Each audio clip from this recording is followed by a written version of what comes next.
اگر آپ نے ابھی تک ہمارا چینل سبسکرائب نہیں کیا تو ابھی سبسکرائب کریں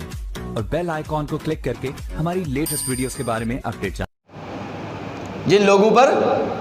حج بیت اللہ فرض ہے اور وہ صاحب حیثیت ہونے کے باوجود، صاحب استطاعت ہونے کے باوجود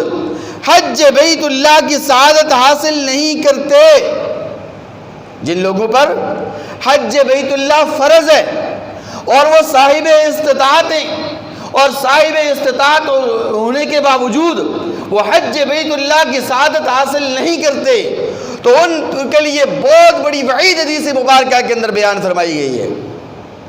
پوری حدیث مبارکہ یہ ہے کہ جس شخص پر حج بیت اللہ فرض ہو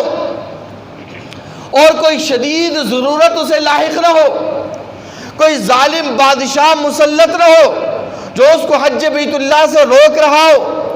کوئی ایسا مرض، کوئی ایسی بیماری بھی اسے لاحق نہ ہو جو اس کو معذور کر دے، تو ان تمام عوامل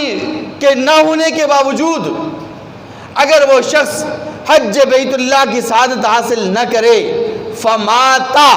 اور وہ مر جائے،